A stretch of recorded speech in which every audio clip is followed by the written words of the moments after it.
Bismillahirrahmanirrahim. Assalamualaikum warahmatullahi wabarakatuh. Apa kabar anak-anakku yang soli dan solihah? Semoga semua dalam keadaan sehat walafiat. Amin ya robbal alamin. Alhamdulillah ketemu lagi dengan Bu Ratna yang akan menyampaikan materi bahasa Indonesia. Sebelumnya marilah kita berdoa terlebih dahulu. Doaan a'udzubillahi minasyaitonirrajim. Bismillahirrahmanirrahim.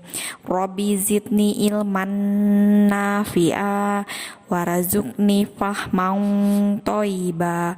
Amin ya robbal alamin. Amin ya robbal alamin. Lanjut ya. Ya, sekarang masuk ke tema 6, subtema 1, pembelajaran 2 ya. Masih tentang sumber energi.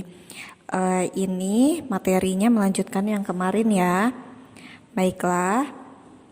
Nah, sumber energi kemarin kita sudah tahu mengenai macam-macam energi dan sumber energinya.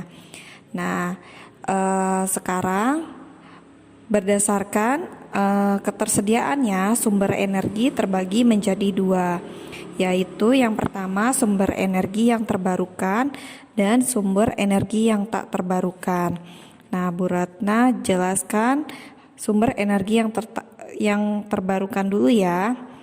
Nah, bisa juga dikatakan sebagai energi yang bisa diperbaharui dan bisa dipakai tanpa khawatir akan habis. Jadi, yang terbarukan itu selalu ada ya, tidak akan pernah habis. Nah, contoh sumber energi yang terbarukan adalah sebagai berikut. Yang pertama, energi surya atau matahari.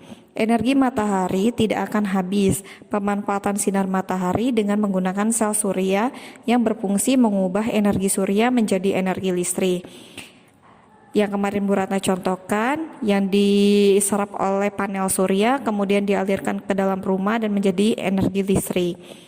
Nah, ada juga yang memanfaatkan sinar matahari untuk memasak dengan menggunakan sebuah kompor bertenaga sinar matahari, contohnya di negara India. Yang kedua, panas bumi. Panas bumi ialah suatu energi yang bersumber dari dalam perut bumi.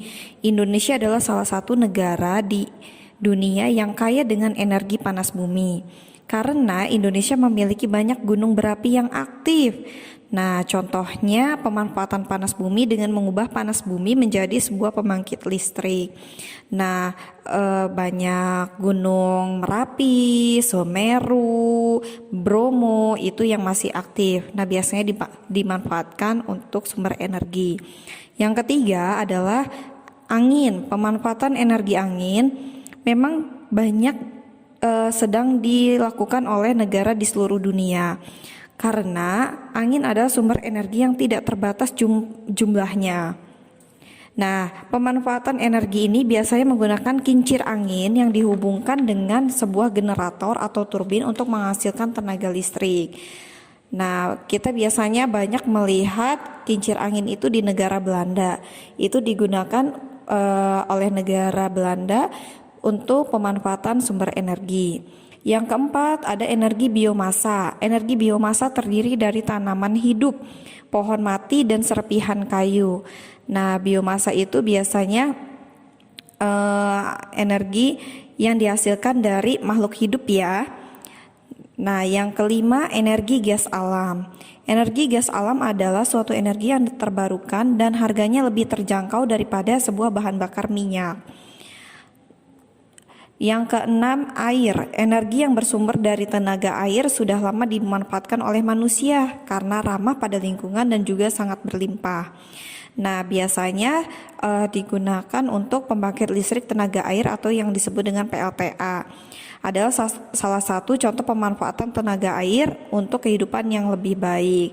Nah, biasanya air untuk PLTA yang biasanya kita gunakan sekarang ini biasanya listriknya menggunakan PLTA.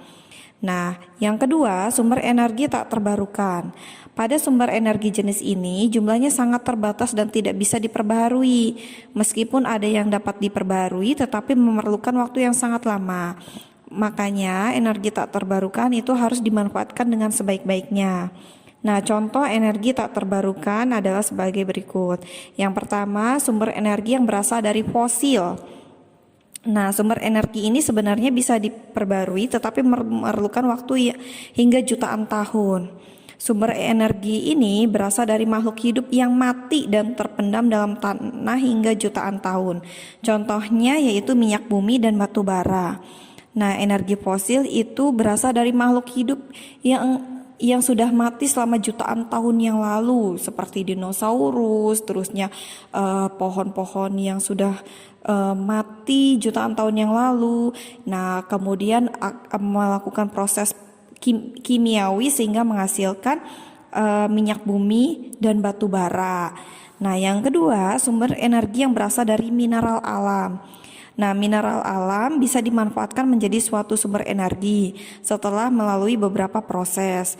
Nah, contohnya biasanya uranium yang bisa menghasilkan energi nuklir. Nah, untuk pembuatan senjata nuklir itu menggunakan uranium yang dihasilkan dari sumber energi yang dari mineral alam.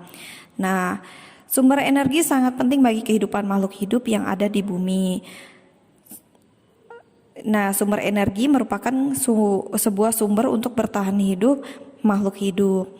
Nah, untuk ukhrawinya seharusnya kita bersyukur kepada Allah Subhanahu wa taala yang telah menciptakan alam semesta beserta isinya yang bisa dimanfaatkan oleh manusia untuk kebutuhan manusia. Nah, makanya kita sebagai makhluk ciptaan Allah menjaga dengan baik dan tidak merusak ciptaan Allah. Terima kasih atas waktunya. Bu Ratna tutup dengan mengucapkan hamdalah alhamdulillahirabbil alamin. Wassalamualaikum warahmatullahi wabarakatuh.